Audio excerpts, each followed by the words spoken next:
to The Independent Musician. Our weekly podcast will focus on the independent artist and the music market at large. You'll hear from those artists as well as music execs, tech experts, and marketing leaders from around the globe. We'll discuss what it takes to make it in the biz and how you can overcome obstacles as you progress your craft, all the while making it interesting and fun. Now, here's your host, Mark Skoda. This is Mark Skoda, and you are joining us on The Independent Musician. Today we have public speaking educator and YouTuber Brenden Kumarasamy, and he is joining us to talk about, well, just everything it relates to why public speaking is actually important even for artists. Brenden, welcome to the show. Thanks for joining us today. Mark, the pleasure is absolutely mine. Thanks for having me. So let's do a little background. First of all, obviously, you've been running a YouTube channel. How did you get involved in public speaking and frankly, providing content on YouTube? For sure, Mark. So it all started when I was in college and university and business school. I did these things called case competitions. Think of it like professional sports, but for nerds. So while other guys my age were playing baseball or rugby or basketball, I wasn't one of those guys. I did presentations competitively, and that's how I learned how to speak. But then as I got older, I started coaching a lot of those students on how to communicate ideas effectively so that they could win competitions too. And I realized after a few years of doing that I had a ton of knowledge in my head that wasn't available for free on the internet. So I started a YouTube channel in my mom's basement, called it Mass Talk, and then a few years later, here we are today. That's very cool. So obviously during this interview, we won't see a lot of ahs and ums and, we'll actually use pregnant pause as the vehicle by which we'll transition to new ideas, correct? We'll sure hope so. Hopefully I live up to the standard you're setting up for me. There you go. See, in fact, it's a lot of fun. I find that, communication, of course, is critical for everybody. And artists communicate, obviously, through their music. But interestingly enough, a lot of artists, and I do interviews on the radio station that we have, which is Iron Gate Records Radio, which is called Rising Star Radio. And we do a program for new artists, and we talk to them about their music. And it is always interesting for me because a lot of artists are really unprepared to do a live interview. They don't think through what they want to say and what the messages they want to communicate. How do you go about helping people understand that process? Absolutely, Mark. So let's start from the foundation. From a lot of the artists I speak to, I think the biggest problem is that they don't really see being on a podcast or being across these distribution channels outside of their core music as a way to actually allow them to go full-time on their music. And there's a great article that I'm sure you've talked about on your show many times before, probably, which is an article called 1,000 True Fans by a guy named Kevin Kelly. And what Kevin essentially argues in that article, Mark, is that all you need is 1,000 people who really, really love you. Example, let's say you're a musician and you have 1,000 people who really love what you do, who love your tracks, and who spend money to go to your concerts, who buy all of your albums. Not 1 million people, just 1,000. But if 1,000 people, Mark, spend $100 on you every year, that's $100,000 a year. You can go full time on your music. You don't even need a label. And that's what's interesting about podcasting, all these distribution mediums, is they allow you to reach people outside of your music and build relationship with potential fans to get to that 1,000 golden number. Brenden, it's interesting you should say that because that is something I speak about all the time. Do you want 100,000 fans, or do you want that 1,000 or even 100 super fans, the people that will buy your merchandise, buy your music, attend your concerts, promote you? Even I talked to one artist who had started up basically fan clubs in each city. So that fan club would promote them when they would be playing locally. And it helped them put butts in the seat, quite frankly. In fact, most artists today have to gig in order to make money. And they have to put butts in the seat, so to speak. And they have to, more importantly, be able to sell merchandise. And you're absolutely right. You've got to find those 1,000 fans. And unfortunately, in my opinion, I think you've just reiterated that, all too often, artists think it's just about the artistry. They think it's about their music only. And in fact, it's about the entire ecosystem of communication generally. Is that not right? 1,000%, Mark. I'm glad we're on the same page here. Exactly. It's the idea of realizing, and I tell artists this all the time, good music isn't good enough. Even if you have the best music in the world, if nobody hears it, you'll never pop. And it's the same thing with Russ, and the success he's had in his career. And I believe he's still an independent artist to this day. He really focused not just on the music and making it amazing, but really also on the distribution side. And I think the person you mentioned as well, I think that's really smart to have like fan clubs. I'll give you another trick as well that nobody implements, Mark. So if you're the person who's listening to this and you really want to make it and you do this, you'll succeed. Example. Who in the music business, Mark, sends video messages to people who buy their albums? Nobody. Nobody does that. But if you have 100 people, let's say that you have access to on IG that bought your album, even if it was $20, $30, and you send them just a 20-second video message, say, hey, Julia, hey, June, really appreciate you taking time to buy this album. I hope you enjoy it. That's what builds relationships with the fan and allows you to build those long-term friendships that will continue to fruit over time. Well, that's right. And, it's interesting. I hate social media. Let me be very clear. I think it's a sewer, and unfortunately, it doesn't add much value, except I find it useful for promoting artistry, promoting their music, basically connecting with certain people and finding those super fans. I don't like it for the politics. I don't like it because, quite frankly, it's oftentimes censored. But if you're a musician, you have to engage, and you have to engage across all those channels, whether that's Facebook. I know my own son talks about Facebook as all the old people. Well, it is an older crowd, but the older crowd has a lot of money in their pocket. And then Instagram tends to be a younger crowd. TikTok, of course, has become the communist Chinese favorite tech, right? that everybody dances to. And of course, I have to tell you one thing. It's interesting because I do watch TikTok, and I do watch it because I want to see what other artists are doing. What's going sort of not viral, because going viral today is actually pretty unlikely given the fact that there's over 1.5 billion users now. And the algorithm, quite frankly, continues to tell you more and more about less and less until they tell you everything about nothing. And it gets boring, quite frankly. And we've got new vehicles coming up. I mean, we have, Bandcamp for music. Of course, we have the free services. So the real challenge, as you point out, is how do you use all of these channels to effectively communicate to your fans so you can identify those 1,000 people that are going to spend $100 a year with you, which, by the way, is just a couple of venti coffees at Starbucks, and you can then make a living at your business. What 1000%, Mark. So here's how I would go about this. And let's start with the commentary on social media in general. I agree with a lot of your points. The only piece I would add on the positive side is social media in many ways is a great gift for artists today because the ultimate equalizer. If you're talented enough, there's no reason for you not to win if you play consistently enough on social. I mean, I'm a great example of this. When I started Mass Talk, I had a crooked left arm, which I still have today. I have a bachelor's degree in accounting, anything but communication. I'm a visible minority, and I'm a 22-year-old kid. How in the world am I supposed to win without social media? It would have been so difficult for me to go and get clients and break through these corporations to try and make a name for myself. But social media became my resume. Okay, I'm going to show people that I have the best value, and I just shared those videos out, and eventually it'll scale. And that's what happened. So now how does this apply to artists? Before we even talk social, the first thing I would do, Mark, is to make a list, open an Excel spreadsheet, open a Word document, and make a list of the people that you know off the top of your head who already bought something from you. I don't care if it's a $10 ticket. I don't care if it's a $20 album. And ask yourself the first question, what are we doing for these people?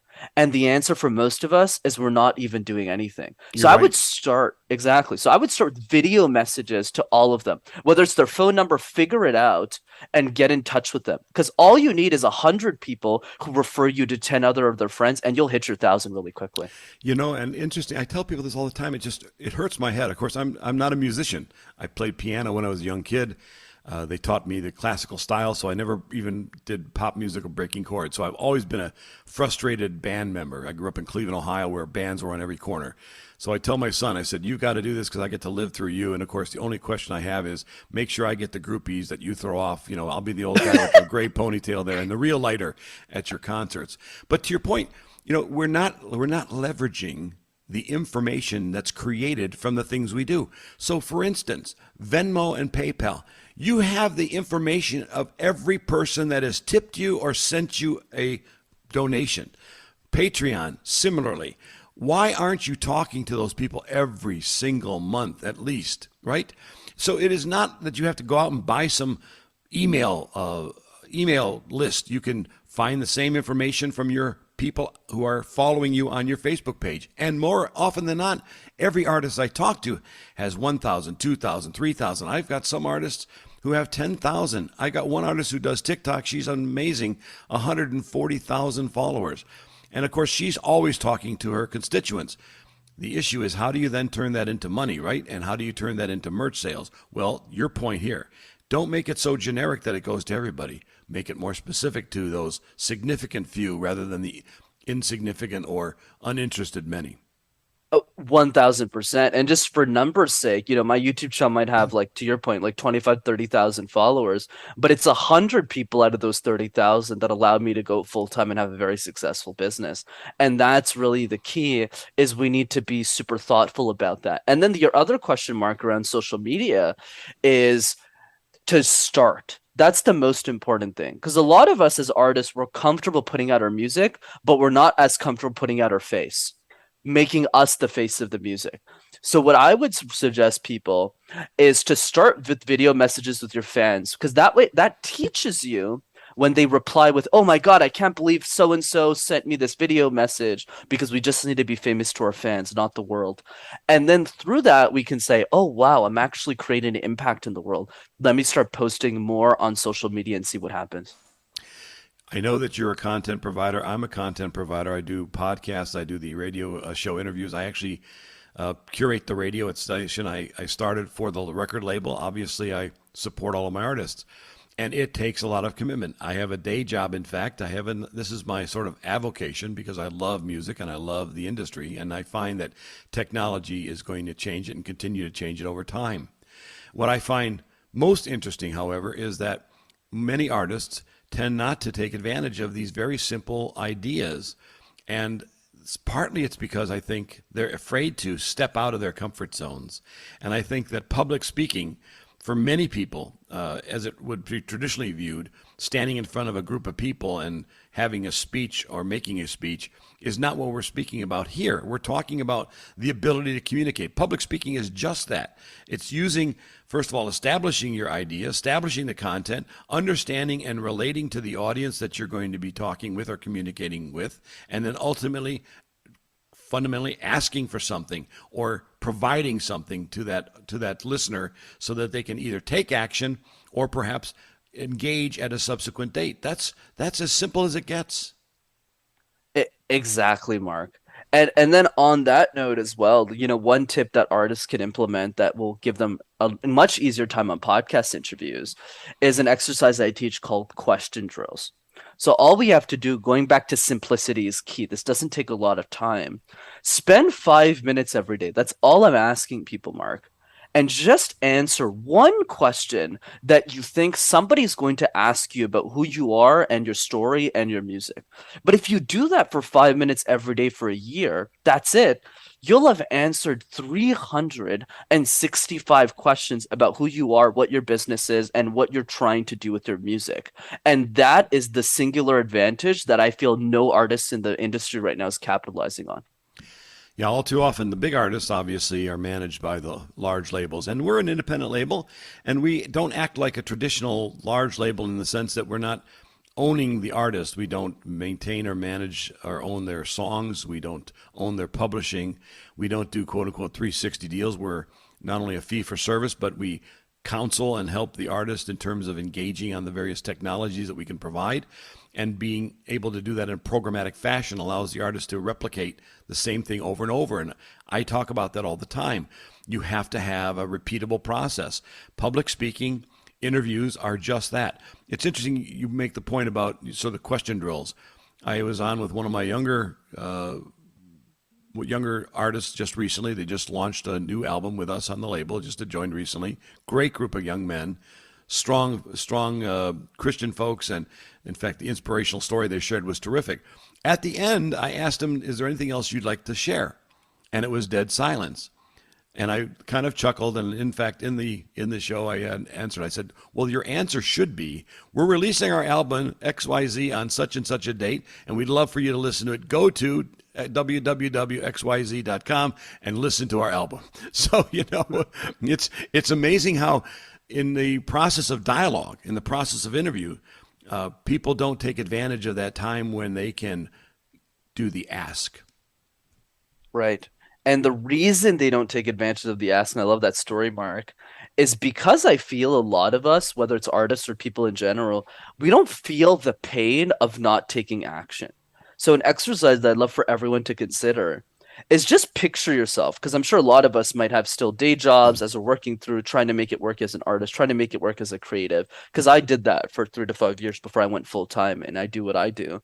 And what I'd encourage people to do to have that urgency to actually do what me and Mark are talking about today, sending the video messages, making a list of your current fans so that you can really increase your top line revenue and exit and do this full time, is feel the pain of staying in your job for another 10 years. Like, picture yourself 10 years later and ask yourself, do I still want to keep doing my music part-time, or do I see visions of myself presenting big shows, big concerts, doing this all the time, doing shows across the world?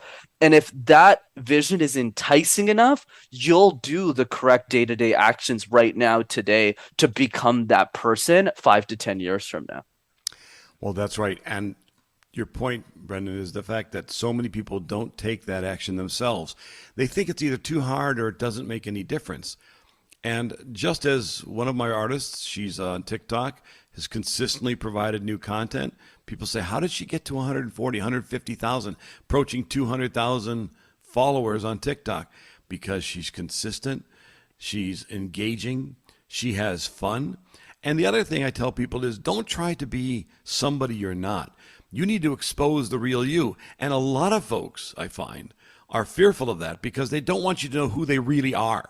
They don't want to know that authenticity. And authenticity breeds a relationship much more quickly than sort of having what I call the standard pat answers or questions. I was in the radio business for many years, and in fact would typically do my interviews, and I would read almost every book that came across my desk before I would interview the author. And I did that because I wanted to tease out the things that were in the book that most interviewers did not. And I did very well at that. People were appreciative because you took the time, you engaged them on issues that were important to them, and you asked questions that were thoughtful, provocative, and oftentimes exposed new information that you typically wouldn't get in what I call the standard who, what, when, where, how, and why questions. Absolutely, Mark. I love that. And I love your detailed approach to that. And the translation for what you've done with your successful interviews for artists listening to this is, let's paint a picture a little bit. Let's say we did 5 or 10 podcasts a week as an artist. I'm not saying 50 or 100, just 5 or 10. And if you get one new fan after every podcast you do, let's assume, let's be super pessimistic. Let's assume that's the only distribution channel you have. 5 to 10 new fans a week. If you do that for a year, 5 to 10 shows, you'll have upwards of 500 new fans. That's it. That's all you need. And if they all introduce you to one person, you got 1,000. You're done after a year. People aren't willing to put in the hours. It's the law of compounding, right? I mean, it's sort of like save that penny every day and get compounded interest. You'll actually be a millionaire at some point. So tell me about your website and tell me about your YouTube channel as well. I think you've got about 27,000 or so subscribers. Is that right? Yeah, you got it, Mark. When I started Master Talk, I never thought it was going to amount to anything. I was just making videos in my mom's basement. I never thought it was going to be something. But to your point, that compounding interest, I just kept promoting. Even if my content was great, the world didn't know who I was yet, and still doesn't, frankly.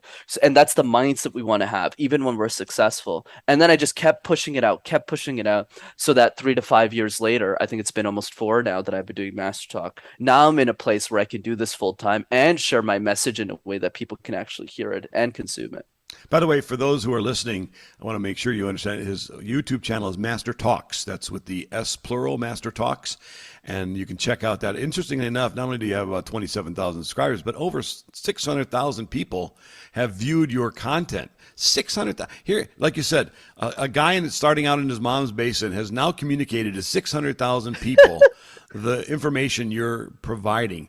Why did 600,000 people do that? Well, because you're interesting. You are passionate about what you're doing.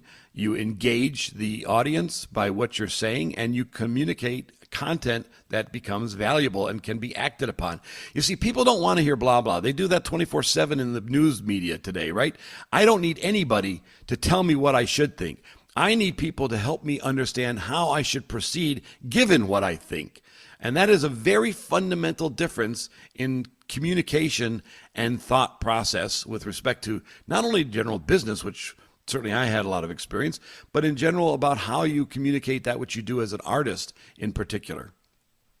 I love that, Mark, and thanks so much for the kind words. And this really goes back to the conversation we're having with artists today around, do you actually believe in your music enough to want to share it with other people? You know, for me, the reason I'm so passionate about what I do, especially in the context of this industry, is I'm not on this podcast to get clients. That's not the point, because most of my clients are executives. The reason I'm here is because my best friend is a rapper in Montreal. Really? And I always think about, yeah, he is, Shemji, a very successful guy. Very but cool. The point that I want to drive is like, it's crazy that before me, that guy or his friends of artists trying to make it wouldn't have access to free communication tools on the internet. And because I believe in it so much, I don't mind showing up and saying, let's bring the same energy that I do with my CEO executive clients on this show about artists. Because if it's not me, no one's going to listen to communication tools from that industry. And that's the passion I want all of us to have about our music, Mark. Where when we think about our music, and we're on a podcast, let's be sure to promote it if we believe in enough about it. Because if we don't believe in us, no one else will. You know, you're absolutely right. It's so astounding to me. One of the reasons when I started Iron Gate Records, I'll just share a quick story. My son's band, I had been managing for several years. We signed with a local independent artists label here. It was nice people. Wasn't getting where I wanted to go. I'm a tech guy. So we decided to move on, leave that contract, and I started Iron Gate Records. Signed my son's band as the first artist. And I said, well, gosh, if I was willing to do all these things for the love of my son and his bandmates, who I appreciate, act like my own children, why don't I do this for other artists? So there was a element here of desiring to help other people, much like I help my own family, and to do it on the same transparent level. As I began to build out the technology, the platform itself, I also then decided, well, how else do I communicate? How do I point back to the artist? How do I point back to the label to amplify that message? So I started the internet radio station, Iron Gate Records Radio. And then I said, okay, how do I provide more fresh content? I'm putting all their, by the way, we put all of our artists' music on that radio station so people can listen to them 24/7 if they're so inclined.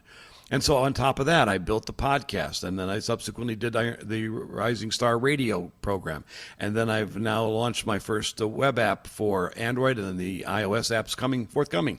The whole point is, from a point of view of communication and touch points with anybody, right? And doing that effectively is so interesting to me.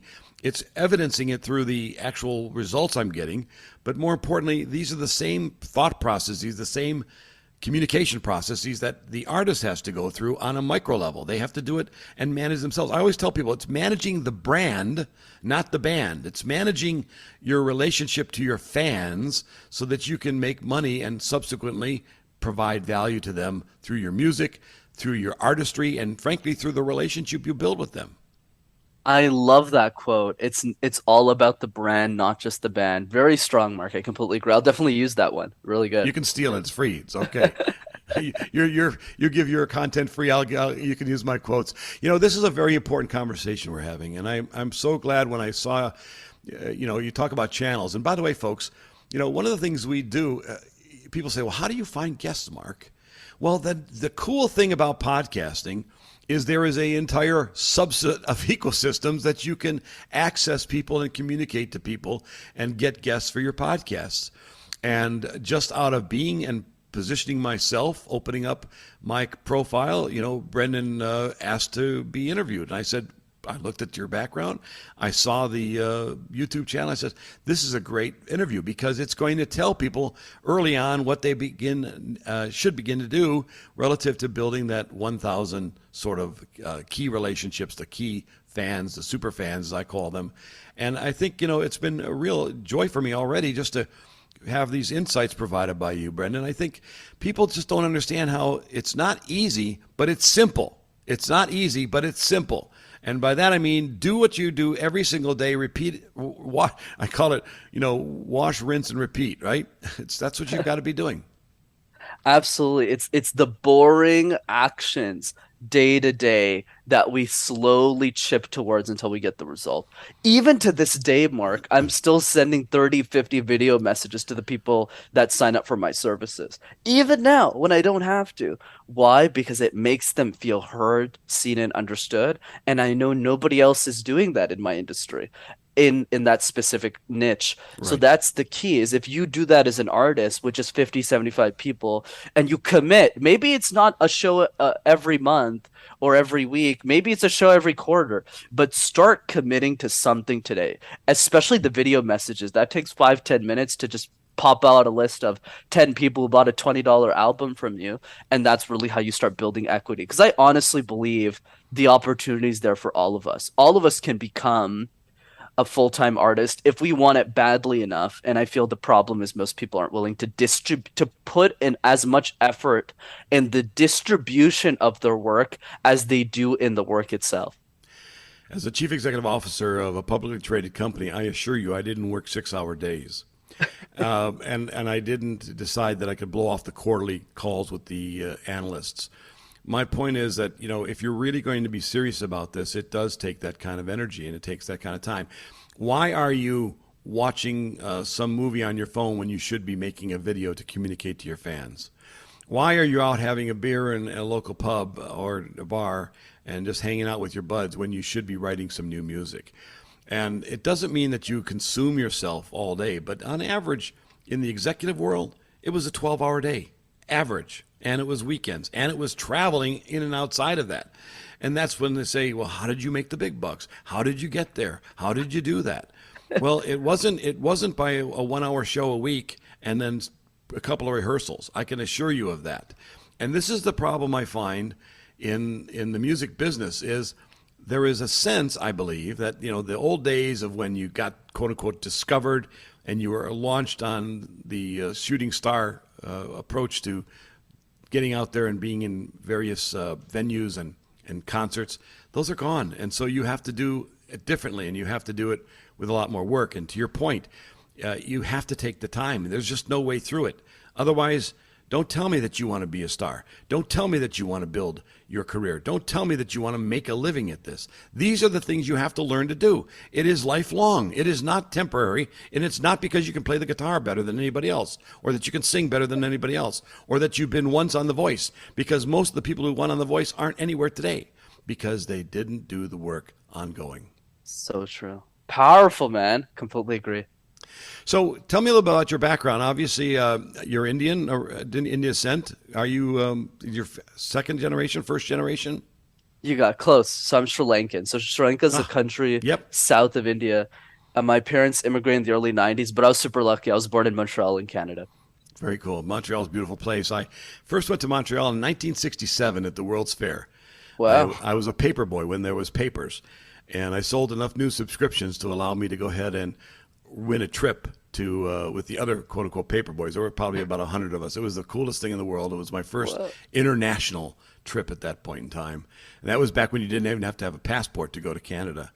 But very beautiful city, wonderful place. I've had a lot of fun there as well over the years. I worked for a company that we had major relationships with Canadian National Railways, and I actually was on Teddy Roosevelt's car, his train car that took us across the southern border of Canada through the mountains. It was very cool. Lots of great stories I can tell.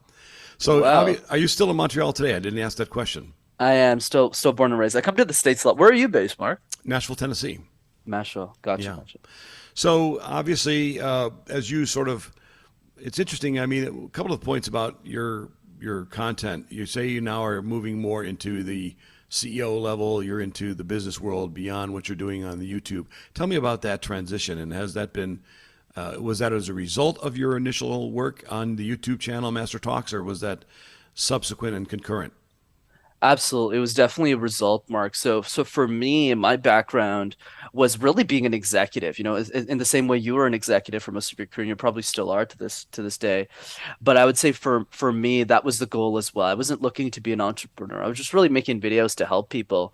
But then what had happened was a few months into the channel, this is 2019 January when I started Master Talk officially. It was probably 9 months into IBM. That was my old corporate job. I was a tech consultant there. My business partner, who's 20 years older than me, convinced me that I could sell thousands of dollars of packages to executives. And I looked at him and I said, "What are you talking about, man? Who's going to pay me this money?" And it turned out a lot of people were willing if you're good enough, and that's how I was able to exit. Interesting. So, and in a short, well, 3, 4 years now, you've basically moved out of a channel of corporate life and become an entrepreneur and are making a living and paying the bills. Is that right? That's correct. Absolutely, Mark. Super grateful for the success and everything that's going on in my life for sure. I think, too, that is the thing. We're sitting in a time in our history as a series of countries and cultures all around the world. I mean, Canada's had major social upheaval, lots of political issues dealing with that. Obviously, the United States, we have a complete split down the middle now. Europe, just today, I was hearing is announcing they're going to have to shut down heat for the winter. I mean, it's as if we're going backwards in all sense. And so it's very easy to get overwhelmed by the bad news that is promulgated by all the mainstream media and all the things we see at the macro level. But more importantly, I tell people all the time, I do not allow a news channel onto my house. I do not watch any news. I don't need anybody to tell me how to think. I can think completely by myself, for myself, and I can read and contextualize everything that's going on. And in that sense, by focusing down on your immediacy of your life and doing the things that you need to do, you can be successful. You don't have to be encumbered by all these things that are going around you, because in general, many of them have little to no effect on you, practical effect. And if you are managing your own career and you're managing your own content vis-a-vis things that you may do, whether it's artistry as a musician or as a public speaking trainer, you can maintain that because you're building it across many hundreds or thousands or tens of thousands of people. And therefore you mitigate much of the risk that might obviously come from a quote unquote downsizing from a major corporate role where you're beholding to the boss above you. I mean, absolutely, Mark. I completely agree. I think that's why I always will die and live my life as an optimist. Despite all of the negative things that social media and all these new technological tools might bring us, I feel the good outweighs the bad. To your point, you talked about how, and I completely agree as well, 50, 60 years ago, if you wanted to be successful, even 30 years ago, somebody needed to pick you. Right. And you get picked and then you get into the stardom and all that fun stuff. But what's nice now is, sure, people don't get picked as often as they used to, but what's happening now is more people get to win. And I think that's really powerful, because if I was born just 30 years ago, I don't think I would have been able to achieve the level I have right now at 26, right? Starting out as 22, because there wasn't a medium for me to actually play on a fair field. And I think social media has given me that, and that opportunity is available for all of us. There's over, I think, 3 billion users on YouTube. YouTube is the biggest platform for content development. How did you find yourself breaking through? Here you go, right? You're 20 years old, 22 years old, and you launch this new channel. And of course, you're going to compete against everybody else out there. What did you have to do differently to break through those other 3 billion contributors? Excellent question, Mark. So a couple of thoughts there. The first one is making sure who we're competing against. So I'm not trying to compete against, Mr. Beast or PewDiePie or Justin Bieber, because that's a different segment. It's really specific to who else is creating communication and public speaking content, and what are they getting wrong. And I'm happy to list all of those things out when I started the channel, even if I wasn't as funded as I am now. But back then I was like a broke student, and this was the thought process I had. One, there was nobody who was young who was sharing this content. Most people in the communication industry, Mark, and you probably know this since you've been executive. I know exactly what you're going to say. Sage old wisdom. Yes. Well, yes. And not to offend you or anything, but I was going to say old white men, but yes. Oh, there you go. Okay, now we're gonna, yeah, you darn Sri Lankan, you. And you're a Canuck at that too, and you're a secessionist, aren't you? Right? You know what's fun about you, Mark, is when you said, and it's a compliment too, and I genuinely mean it. When you said I went to Montreal in 1967, it shocked me. I was like, wait, Mark is in his 60s. He definitely has the energy of a guy in his 30s. So, I love the energy. But yes, all of the people I was watching, first of all, it really pissed me off that everyone who was creating communication content was boring. I was like, wait a second, if you're a communication expert, how can you create content and sound boring on camera? Right. You're supposed to teach this to people. So that's one. The second one is the youth piece. There wasn't anyone with my level of experience at 22. Because even if I'm 26 today, Mark, I've been in this business for 7 years because I started coaching when I was 19. So no one can really relate to the younger generation in the way that I could. And the third piece was really the minority piece. There wasn't a lot of guys out there who were brown or weren't white, essentially, who were sharing content. And that's why a lot of my clients today were actually immigrants. They're, Chinese born, Indian born, because they gravitate towards me. And those are the three factors that made me say I could win in the market. Well, that's interesting because you have to leverage what you are, right? And there's nothing wrong with that. People say, "Well, were you just focusing on a racial segment?" No, because what you were focusing actually on was an immigrant community, right? And in Canada, in particular, you have a very large immigrant community of Chinese and Indians and people from all over the world. And obviously, the benefit that you bring is your cultural heritage, which is a door opener, right? It's the traditional door opener. How do you initiate that conversation? And then when people get to know you, is how you actually provide this substantive learning and knowledge that becomes the evidence and go beyond who you are physically to who you are mentally and emotionally, and that you communicate that to your audience in an effective way. And that's perfectly okay. I tell artists the same way. Use your music. If you're a country star or country music artist, focus on that subset of fans. You're not going to be trying to reach the guys who are listening to hip hop in Atlanta. You're going to be trying to talk to the people that love country music. And so you have to understand a subset. And if you have a history or you have a perspective about your own life's experience, this is what I point out, and you've just done for me again. You have to share that sometimes. You have to open that up so that you can communicate with the people who may have similar experiences or interests. That then subsequently say, you know what, I know that person. I went through that. I'd like to support them. And I think that is a simple marketing segmentation 101. Exactly, Mark. And let me throw another one at you, which is a build up on what you said.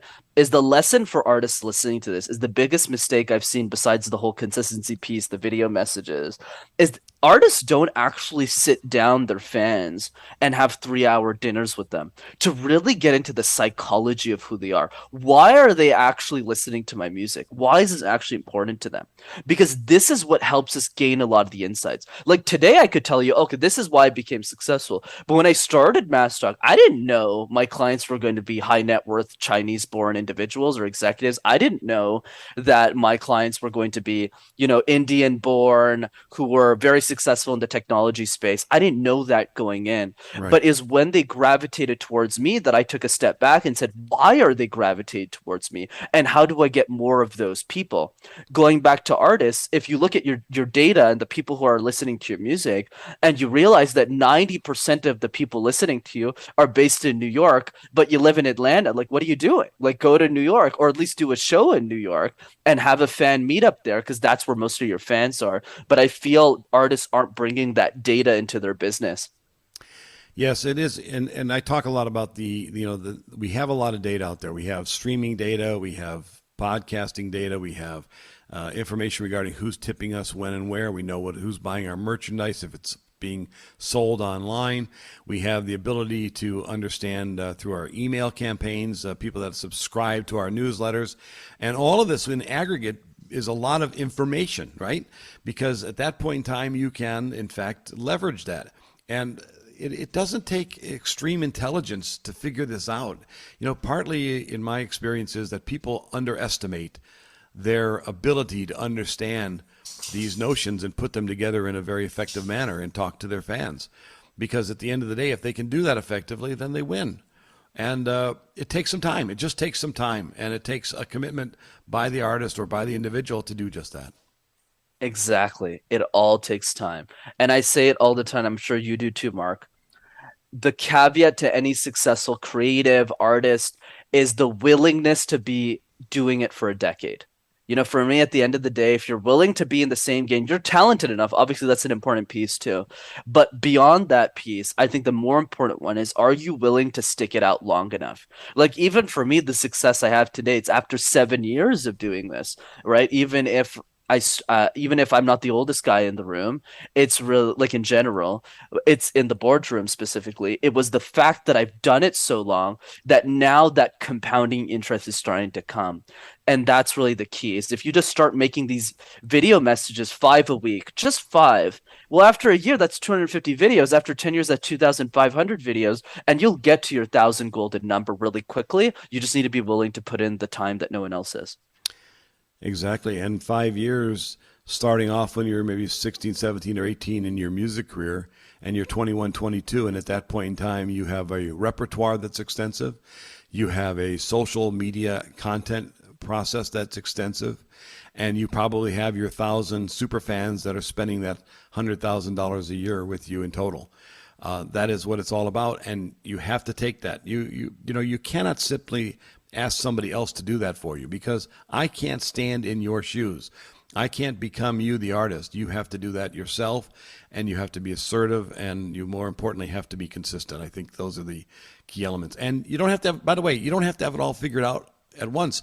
If you spend some time listening to this podcast, if you spend some time going over to Brenden's, website and having a look at some of the Master Talk videos that he produces, if you spend some time looking at your Venmo account and your PayPal account and your merchandise online sales, and if you have to, write down those people's names and their emails and their telephone numbers and create an outreach campaign. Gosh, what a brilliant idea, and how so simple to do just that. Beautifully said, Mark. Love it. Brenden, what else, as we sort of wind down here, I think, you've first of all, I want to thank you because you've given some great insights as a younger guy, as opposed to me being the old guy who already knows this stuff, cold. But you communicate it in a very different way, which is very cool. And I appreciate, number one, that we've had such a conversation that really leverages our respective experiences, and that's positive. Because, as I said, it's the old bull and the young bull, right? As I used to joke. You may have heard that joke. It's the old bull and the young bull at the top of the hill, and down below is a whole bunch of cows, and the young bull says to the old bull, "Dad, let's go down there and get one of those cows." The old bull says, "Let's walk down and get them all."